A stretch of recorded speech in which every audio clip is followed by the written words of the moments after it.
Olá pessoal, seja bem-vindo a mais uma aula, ainda falando sobre o credo apostólico. Especificamente hoje falaremos sobre a expressão que está lá quase chegando no finalzinho do credo, que é creio no Espírito Santo, né? Vamos revisar. Creio em Deus Pai Todo-Poderoso, Criador do céu e da terra, e em Jesus Cristo, seu único Filho, nosso Senhor, que foi concebido pelo poder do Espírito Santo, nasceu da Virgem Maria, padeceu sob Pôncio Pilatos, foi morto e sepultado, desceu à mansão dos mortos. E pelo terceiro dia, subiu aos céus, está sentado à direita de Deus Pai Todo-Poderoso, de onde virá julgar os vivos e os mortos. Aí vem, creio no Espírito Santo. Depois prossegue, né? Santa Igreja Católica, na comunhão dos santos. Beleza. Aí, tá, você fala o seguinte, eu creio no Espírito Santo. Beleza. Mas, revisando, quando que o Espírito Santo, historicamente falando, ele adentra na história, oficialmente, digamos assim? Ele adentra 10 dias depois que Jesus Cristo sobe aos céus no evento chamado Pentecostes. Pentecostes, então, é um evento no qual Jesus envia o Espírito Santo sobre os apóstolos e Nossa Senhora reunidos no cenáculo. Né? Eles ainda estavam escondidos, com medo do Império Romano, medo da perseguição que acabou de acontecer. Pensa, 50 dias atrás, Jesus Cristo, aliás, 53 dias atrás, Jesus Cristo tinha sido crucificado. Né? Alguns apóstolos, muito incrédulos sobre, né? Pois bem, como Tomé. Ah, Especificamente sobre o Espírito Santo, existem algumas abordagens que a gente gostaria de falar, que está descrito aqui nessa apostila. Antes da gente chegar, propriamente dito, no que seriam os dons do Espírito Santo, né? Eu gostaria primeiro de ler essa parte aqui. Vamos lá. O que quer dizer que a igreja quando confessa, crê no Espírito Santo?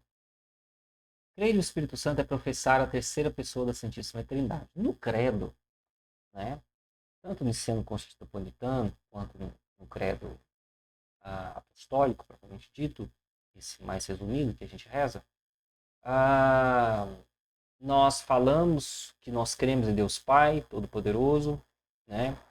Nós dedicamos grande parte das expressões para falar sobre Jesus Cristo, mas está faltando uma pessoa. Nós falarmos que nós cremos nela.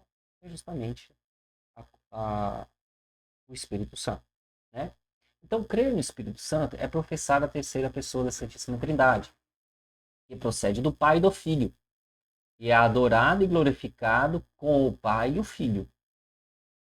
Todos têm o mesmo nível. Se a gente, não existe hierarquia na eternidade, mas se fosse, é, é como se Jesus Cristo, o Pai e o Filho estivessem no mesmo patamar. O Espírito foi enviado aos nossos corações, a fim de recebermos a nova vida dos filhos de Deus. Muito bem. Aí que vem. Algumas pessoas tentam separar a missão do Pai, a missão do Filho e a missão do Espírito Santo. Né? Não, o papel do Deus Pai é uma coisa, o papel do Deus Filho é uma coisa, o papel do Espírito Santo é outra coisa. Não é muito bem por aí. Porque a Trindade Santa, ela é indivisível. Ela tem uma relação, né, que é na teologia que a gente olha, uma relação intertrinitária perfeita. Né? No início e nos fins dos tempos, com efeito, quando o Pai envia o seu Filho, envia também o seu Espírito Santo, que nos une a Cristo, a Deus, na fé, a fim de que possamos, como filhos adotivos, chamar de Deus Pai. Okay? Isso é interessante, pessoal. Você, o cristianismo, ele rompe abruptamente com algumas coisas que, para quem não era cristão da época, era escandaloso. Como, por exemplo, chamar Deus de Pai. Pai. Abba, Pai. Deu para entender? Essa expressão, por exemplo, igual, por que nas passagens do Senhor Jesus Cristo, os apóstolos, Jesus Cristo fala muito, novamente com os discípulos de Emaús, está voltando para lá, Jesus Cristo fala, está explicando as coisas que aconteceram, né? E aí, Jesus, eu acho que olha para eles e fala assim, como vós sois lentos. Traduzindo, mas vocês são a anta. O padre Bel falava, gostava muito de falar isso. Mas vocês são a anta mesmo, né? Eu tô falando que eu ia ressuscitar, que tem. Mas pensa bem, e aí agora já entendendo um pouco da mentalidade, né, da época. Hoje você sabe que ressuscitar, porque é uma palavra que você já escutou inúmeras vezes. Mas para ele é uma palavra que talvez talvez uma pessoa que nunca teria escutado aquele significado.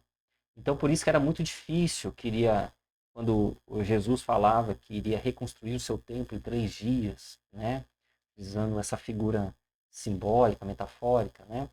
Analógica, análoga, perdão, analógica, análoga. Pois bem, é... mas por que eu estou falando isso? Porque chamar Deus de Pai, da mesma coisa, ter um Espírito Santo, talvez era algo que para alguns pagãos soava como escandaloso, algo muito que nunca passou pela cabeça deles. Né? Muito bem. Então, na Trindade, é indivisível que o Filho e o Espírito Santo são distintos, mas inseparáveis. São distintos apenas em pessoa, tá? Mas são inseparáveis. Só difere a relação trinitária entre a forma do relacionamento entre as pessoas que compõem a Santíssima Trindade. No início dos fins dos tempos, com efeito, quando o Pai envia o Filho, envia também o seu Espírito que nos une a Cristo na fé, a fim de que possamos, como filho adotivo, ser chamados de Deus Pai. Daí que é o escândalo para a época para o judeu chamar de Deus Pai. Pois bem. Quais são as denominações do Espírito Santo? Nós somos seres dotados de linguagem, e é através da linguagem que nós conseguimos raciocinar e inteligir o mundo e os entes fora desse ente que tem a linguagem. Então, quando nós falamos Espírito Santo, existem outras maneiras de expressar como isso. Na Bíblia existem inúmeras expressões. Então, se a gente for ver, aqui, ó, o Espírito Santo, Espírito Paráclito, Consolador, Advogado, Espírito da Verdade. O Novo Testamento chama também Espírito de Cristo, o Senhor de Deus, Espírito da Glória e da Promessa. Então, são maneiras de, de, de aluir luz sobre o que é Espírito Santo. Com que símbolos se representa o Espírito Santo? O símbolo mais comum é a pomba, né? Mas são numerosos. Ó. Água viva, que brota do coração transpassado de Cristo, que sacia os batizados. A unção do óleo, o que é o sinal sacramental da confirmação do crisma. E aqui é um sinal do Espírito Santo. O fogo, que transforma aquilo que toca. A nuvem escura ou luminosa, que se revela na glória divina. A imposição das mãos, põe a mão assim, pela qual é dado o Espírito Santo. A pomba, que desce sobre Cristo e permanece sobre ele no batismo. Né? Também sobre línguas de fogo. Os apóstolos começaram a ter algumas traduções do livro interpreta como línguas de fogo. O que significa que o Espírito Santo falou por meio dos profetas? Com o termo profeta se entende todo aquilo que for inspirado pelo Espírito Santo para falar em nome de Deus. Tem muitas pessoas hoje que falam em nome de Deus, dizem falar em nome de Deus e se acham profetas. Mas há uma altíssima possibilidade, pela falta de estudo, vocação, vida espiritual, um monte de coisa, eles estão atentando com o segundo mandamento, não tomar o santo nome de Deus em vão. Então tem que tomar muito cuidado. A gente mal consegue falar as coisas sobre nós mesmos. O Olavo de Carvalho já dizia em uma aula, quando ele falava sobre as 12 camadas, aparentemente, que não vai adentrar o caso aqui na aula, mas que as pessoas mal conseguem falar com autoridade sobre si mesmas. Imagina com a autoridade do outro. E imagina com a autoridade de Deus. Então, para que algo seja realmente um profeta, no caso aqui da questão apontada, são profetas que são iluminados pelo Espírito Santo. O Espírito Santo dá aos profetas, principalmente dos Antigo Testamento, porque eles pré-anunciavam a chegada do Messias. Isaías, por exemplo, você vai ver inúmeros outros profetas, né, que sabiam dessa revelação, tiveram essa revelação por meio do Espírito Santo, e ali muitos escreveram isso. Né? Isaías, por exemplo, os autores, né, possivelmente são mais de um autor, né, que vai estudar exegese, observa que existe muito possivelmente mais de um autor de Isaías, né? Muito grande. Mas você observa que aquelas palavras são infundidas pelo Espírito Santo. Tanto é que na passagem do nosso Senhor Jesus Cristo, principalmente na passagem da adoração da cruz e na passagem do sábado santo, sábado de aleluia, lá, se você pegar todas as leituras do sábado de aleluia, da vigília pascal, ela vem desde o começo da criação do homem, passa pelos profetas, até chegar em Cristo. E nas passagens bíblicas, se você pegar, por exemplo, quando nosso Senhor Jesus Cristo ele é crucificado, nenhum dos seus ossos são quebrados. Ele já tinha falecido na cruz. E aí até se fala, e para cumprir as escrituras, nenhum de seus ossos foram quebrados. Uai, que escrituras é essas? Escrituras que profetas, iluminados pelo Espírito Santo, já tinham e previam então a vinda desse Messias. Entendeu? Ali sim eles estão falando em nome de Deus. Okay? Muito bem.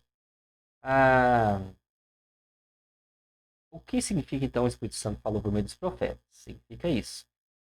O Espírito Santo dá às profecias do Antigo Testamento o pleno cumprimento em Cristo, cujo mistério desvenda o Novo Testamento. O que realiza o Espírito Santo em João Batista? Se vocês sabem, João, o que a gente chama? João Batista. Batista, porque ele batizava as pessoas, né? Inclusive batizou nosso Senhor Jesus Cristo no Rio Jordão, né? O Espírito Santo enche João Batista, o último profeta do Antigo Testamento. Olha só, o último profeta do Antigo Testamento, ao qual, sob a ação do Espírito Santo, é enviado a preparar o povo bem disposto para o Senhor. Tanto que ele fala, eu estou preparando, aplanando os caminhos para aquele que virá, os quais eu não sou nem digno de amarrar as sandálias. Né? Então, todo profeta, ele é antes de nosso Senhor Jesus Cristo. Depois, ele vira discípulo. Ok? Novamente, pelo fenômeno da subversão da linguagem, e aí a gente tem um grande problema de crise educacional no Brasil, esvaziamento dos significados reais das palavras, infelizmente você vê algumas denominações, algumas comunidades eclesiais separadas, não em comunhão com a Igreja Católica, se dizerem profeta, vamos ter uma pregação com profeta tal. Olha, o termo de profetizar alguma coisa é muito complicado. Muito complicado. E principalmente porque o termo, teologicamente falando, ele é um termo geralmente atribuído, na maior parte das vezes, aos antecessores de nosso Senhor Jesus Cristo. Né? Então tem que tomar muito cuidado com isso. Né? Dar o significado real às palavras, aquilo que realmente significa. É um dos problemas do nominalismo moderno. Enfim. Preparar o povo bem disposto para o Senhor e ainda anunciar a vinda de Cristo. É isso que ele fez. O Filho de Deus. Aquele sobre o qual viu descer e permanecer o Espírito Santo, aquele que batiza com o Espírito. Lá em João 1,33, nós pegamos aqui, a gente vai ter justamente essa passagem. Olha só. Vou abrir aqui. para vocês. João, Evangelho segundo 1:33.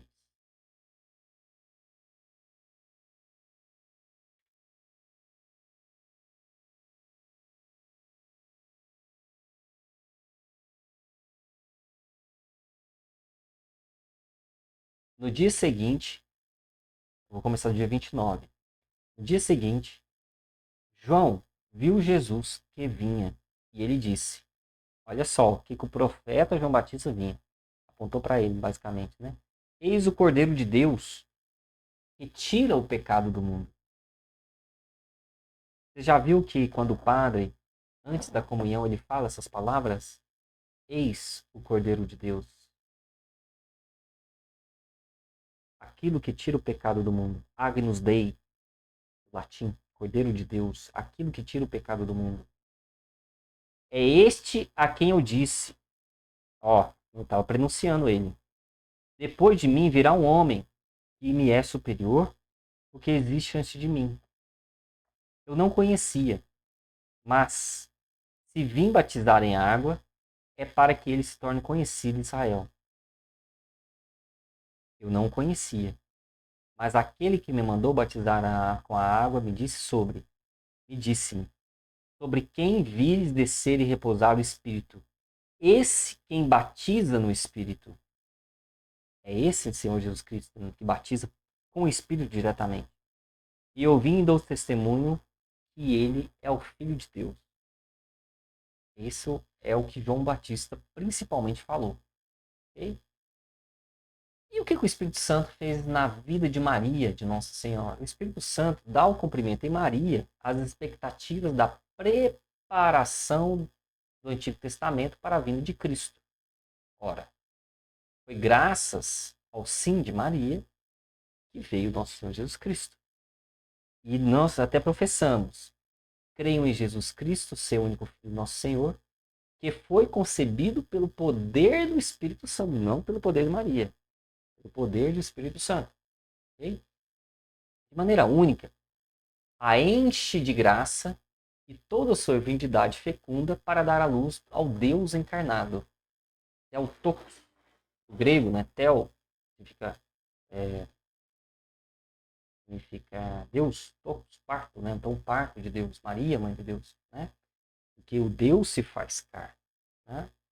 Mas dela a mãe de Cristo total, ou seja, o Espírito Santo faz de Nossa Senhora a mãe do Cristo total, ou seja, de Jesus cabeça e de Jesus a igreja, seu corpo. Maria está presente entre os 12 no dia do Pentecostes, que recebe o Espírito Santo, quando o Espírito inaugura os últimos tempos com a manifestação da igreja. E aí depois Jesus funda a igreja, né? Com Pedro, e ali então você tem o Espírito Santo coordenando Maria e juntamente com os apóstolos para a comunhão da igreja, o desenvolvimento histórico ali da revelação, da revelação não, do anúncio do reino de Deus, né? De nosso Senhor Jesus Cristo. Que relação é entre o Espírito Santo e Cristo Jesus na sua missão terrena? Será que Cristo pediu o Espírito Santo? Será que ele fundiu o Espírito Santo com as pessoas? O que você acha? Pois bem, o Filho de Deus é consagrado Messias mediante a unção do Espírito Santo em sua humanidade desde a encarnação. No momento em que Jesus Cristo é encarnado no seio da Virgem Maria, no momento que o Verbo se torna carne, no momento que o Verbum carum factum est, né? Bem pronunciando o latim, quando o Verbo se fez carne e habitou entre nós, né?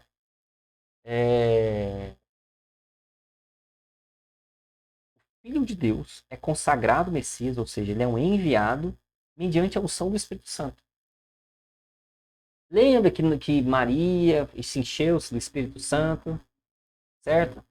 O Espírito Santo estava presente no momento da criação de nós, no momento da geração de nosso Senhor, da encarnação, é a palavra mais correta, da encarnação de nosso Senhor Jesus Cristo no ventre de Maria.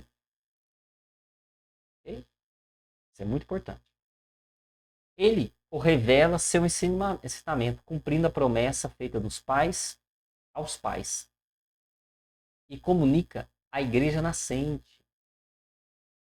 A promessa feita aos pais e comunica à igreja nascente, soprando sobre os apóstolos depois de sua ressurreição. O que aconteceu no dia de Pentecostes? Aí, 50 dias depois da ressurreição de Cristo, ou 53 dias depois que ele é crucificado, porque 3 dias depois que ele ressuscita, na Páscoa. No dia de Pentecostes, Jesus Cristo glorificado derrama em profusão o Espírito Santo, manifesta como pessoa divina, de modo que a Trindade Santa é plenamente revelada. Eu não vos deixarei órfãos, enviarei o Paráclito, ele assim o diz. Né? Então, pensa, eles não tinham noção que Jesus era filho de Deus, mais ou menos, tinha um Deus Pai, e eles viam que ele fazia um negócio lá que curava as pessoas, e depois eles descobriram que negócio é esse e infundiu o Espírito Santo. Na mentalidade dos apóstolos, na mente deles, então, olha, eu tenho um Deus Pai, agora eu vi que Jesus ressuscitou, então ele é o Filho de Deus mesmo. E nós experimentamos o Espírito Santo de maneira muito profunda. E esses três elementos aqui? Bem, esses três elementos são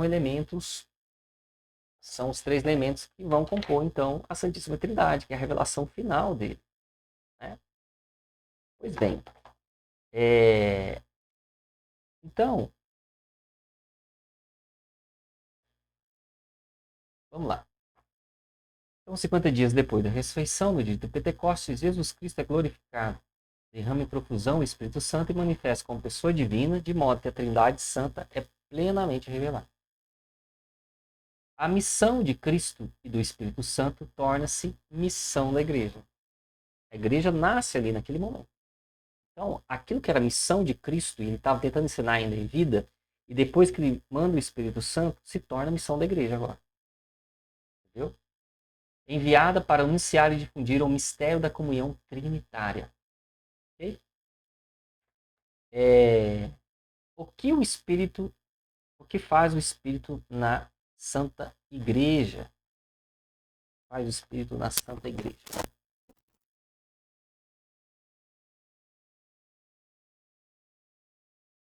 O Espírito edifica, anima e santifica a igreja. O que move você hoje é o Espírito Santo, quando ele funde em você.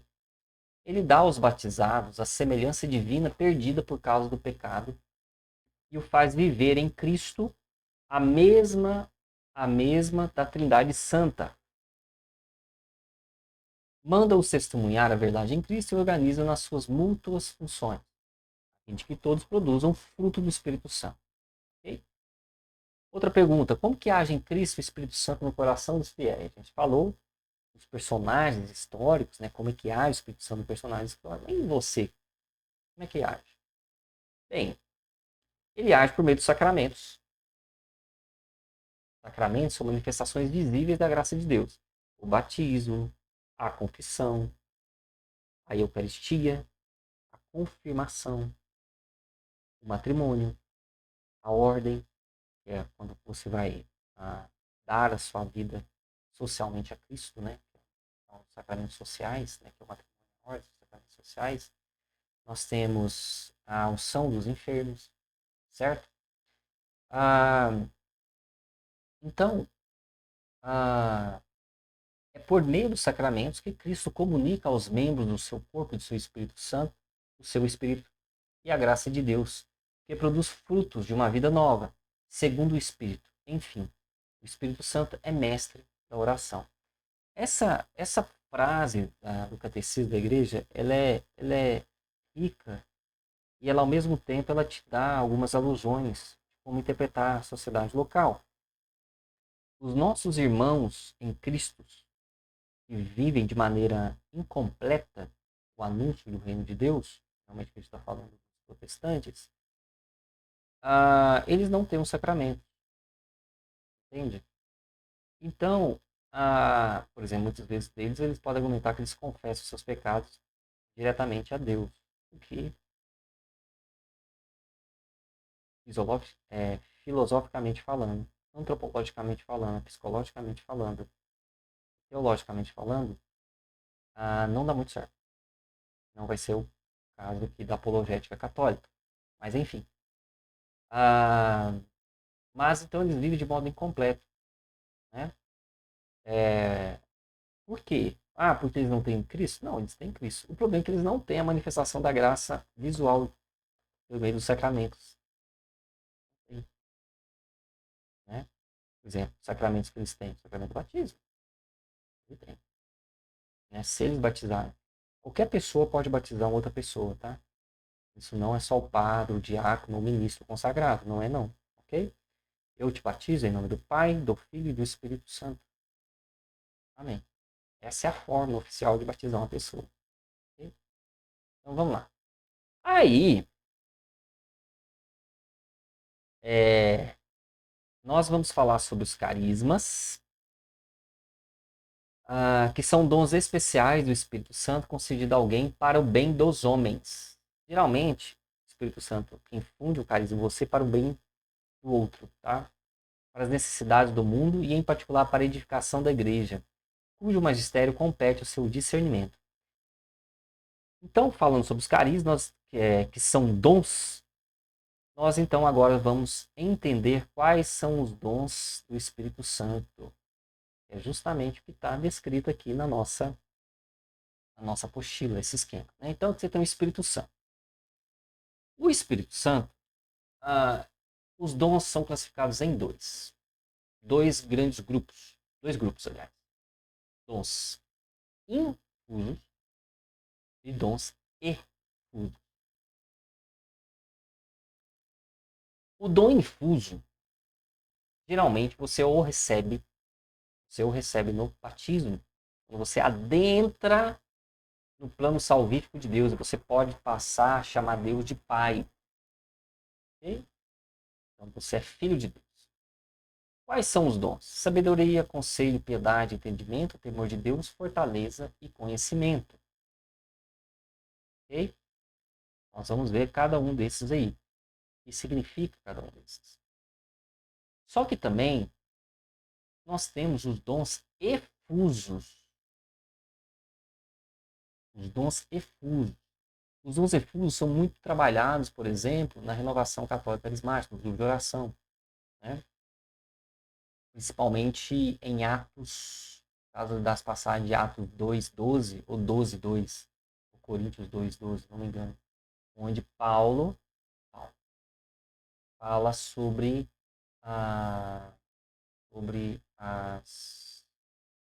eu perdi a passagem bíblica, mas o discípulo fala sobre os dons do Espírito Santo. Então nós temos o dom da fé, o dom de milagres, o dom de cura, palavra de ciência, palavra de sabedoria, discernimento dos espíritos, dom de línguas, dom de profecia e dom de interpretação de línguas. Eles estão reunidos em 3 esferas aqui nesse esquema porque eles são subdivididos, esses grupos. Ok? Então vamos lá. Esses dons aqui vêm por meio do batismo, são os dons infusos, esses aqui por meio da oração. Vamos então por meio do batismo primeiro. Deixa eu ver. Ó, o que acontece quando Deus infunde o Espírito Santo em você por meio do batismo? Número 1, dom da sabedoria. Olha o que é o dom da sabedoria. Você começará a conhecer a Deus e seu amor. O dom do entendimento. Sua alma começará a contemplar as verdades divinas.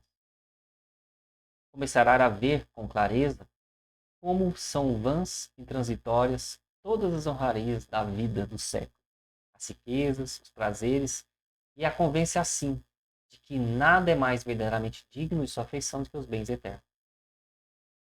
O dom do conhecimento. Você desenvolverá a capacidade de educar e instruir em toda virtude, em todo dever, em cada passo que deve dar em direção a Deus e à vida.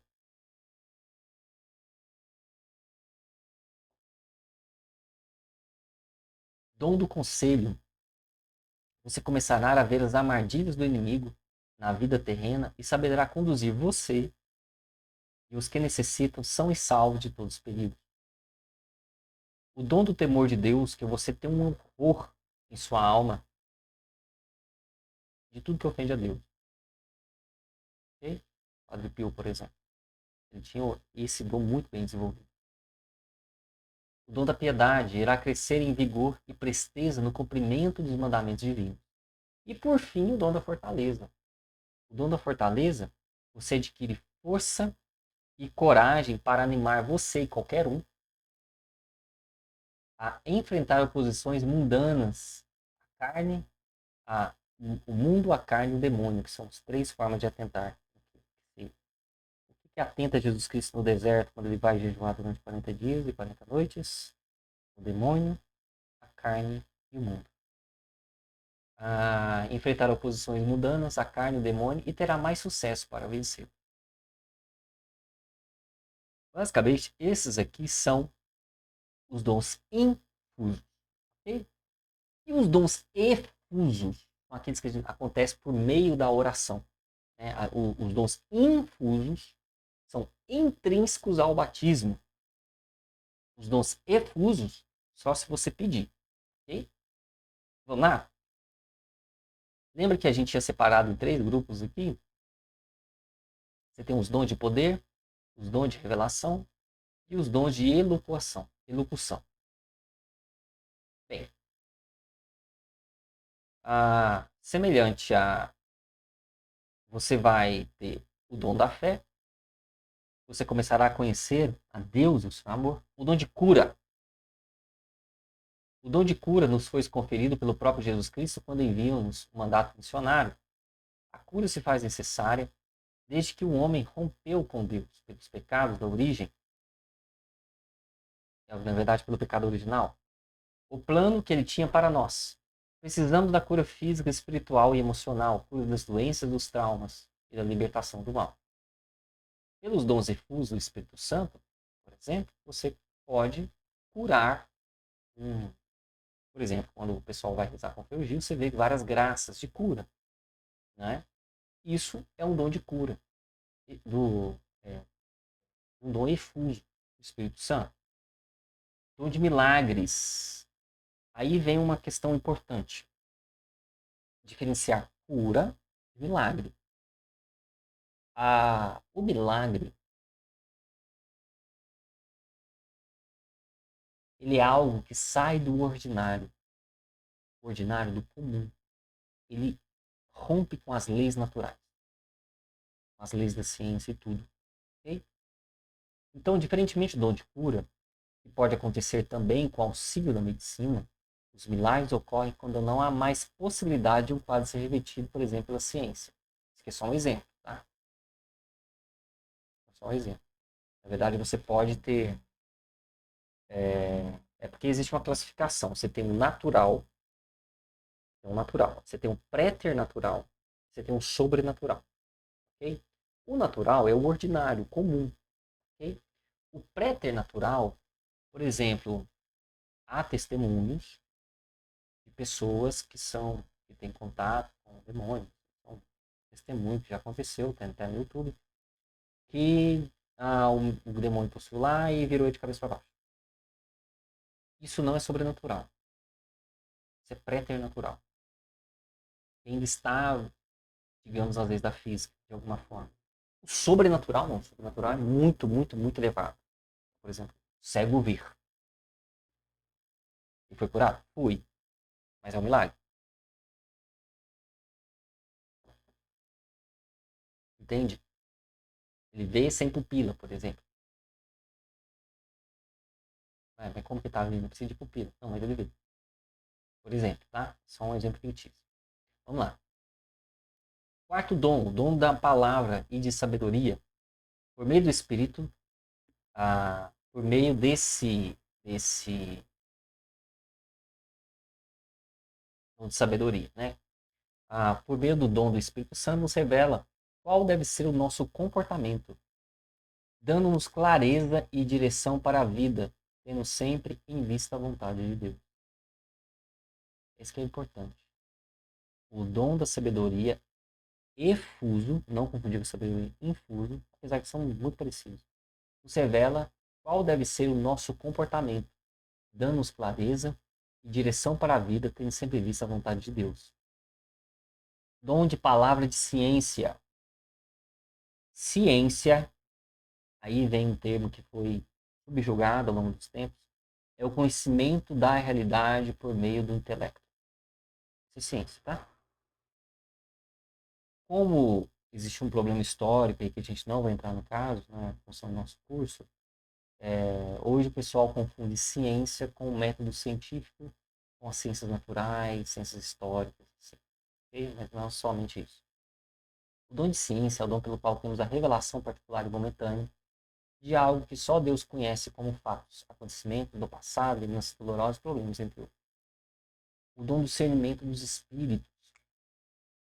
Esse dom permite identificar instantaneamente em nós, nas outras pessoas, na comunidade, se o espírito está impulsionado ou está influenciando uma atitude, desejo ou decisão de Deus, de natureza humana ou maligna. Discernimento de espíritos. Qual o espírito que está agindo? Será que é o espírito do mal?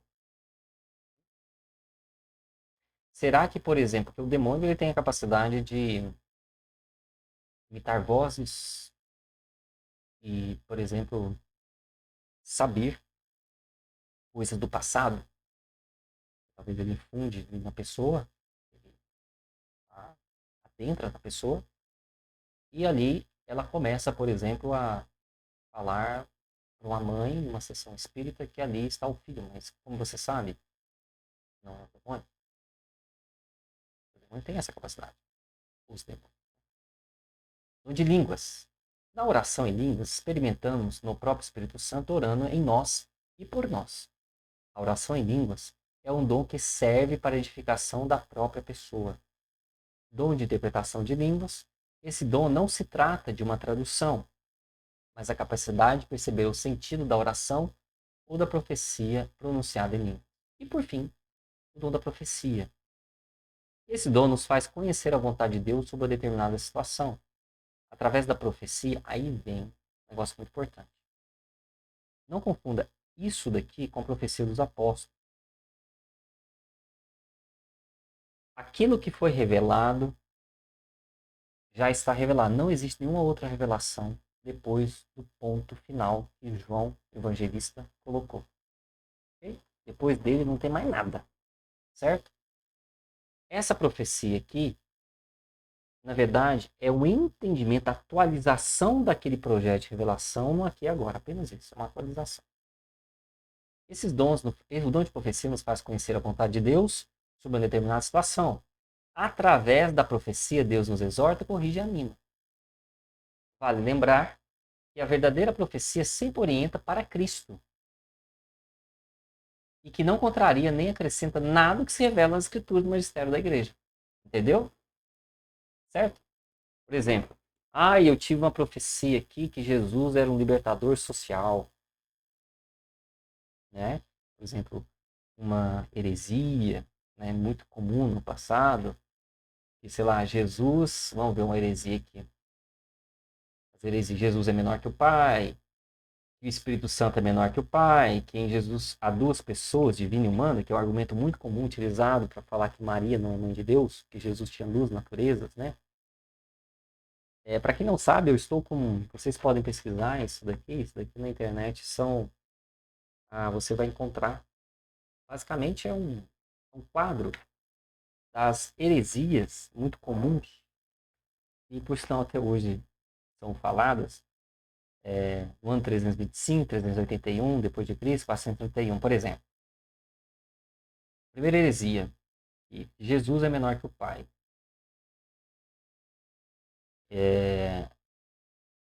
Foi rebatido que Jesus é igual ao Pai, por isso que ele está à direita do Deus Pai Todo-Poderoso. Outra heresia, que o Espírito Santo é menor que o Pai, e é menor que Jesus Cristo. Por exemplo, o Espírito Santo é igual ao Pai. Em Jesus há duas pessoas, divino e humano. Outra heresia. Okay? Jesus possui uma natureza e uma mistura de divino e humano. Na verdade, Jesus possui duas naturezas, divina e humana. Aqui o conceito de pessoa e natureza é completamente distinto, tá? A gente não vai adentrar, é um termo filosófico, ok? Para se entender o conceito de pessoa, você vai pesquisar pessoa em Boécio, que é um filósofo grego, conceito de pessoa. Okay? E o conceito de natureza é o conceito de essência, como se fosse a essência. Tá? Aquilo que estrutura o ser. Okay? Então ele tem duas naturezas, divina e humana. As duas naturezas de Cristo significam duas pessoas. Aí que vem. Jesus é uma única pessoa, mas com duas naturezas. Jesus Cristo apenas possui uma vontade divina. Qualquer heresia. Essa é a heresia, né? A combater. Jesus possui duas vontades, divinas e humanas. Aí vem a revolta dos iconoclastas, lá em 787. Que você não pode fazer ícones de Jesus. Lá em 787. Jesus é humano e pode fazer ícones. Assim como os santos. Né? Aí, você sabe que isso voltou, né? Por exemplo, é uma coisa que eu sempre brinco, a heresia nunca sai de moda. De alguma forma ou outra, ela sempre vai voltar. E todas as heresias sempre nascem, muito possivelmente, dentro da Igreja Católica, tá? Historicamente falando. Ah, enfim. Pessoal, mas isso é só uma curiosidade para vocês, tá? Eu falei isso por causa de não confundir os dons de profecia com os dons com os profetas. Tá? O dom de profecia é a atualização do Evangelho. Né? Tudo já está revelado. Ok? Então, isso tudo que quando você fala, creio no Espírito Santo, você está professando todas essas coisas. Ok? Na íntegra. Utilizando de todo o seu intelecto e toda a sua vontade. Certo? As próximas aulas serão sobre creio na Santa Igreja Católica. Nós iremos dividi-las em 3 aulas, porque quando nós falamos que cremos na Igreja Católica, vocês vão ver a complexidade dessa informação. Tanto que vai precisar de 3 aulas separadas para que a gente consiga discorrer sobre o que significa quando você fala isso. Okay? É isso, pessoal. Muitíssimo obrigado pela sua atenção. Fiquem com Deus e até a próxima aula.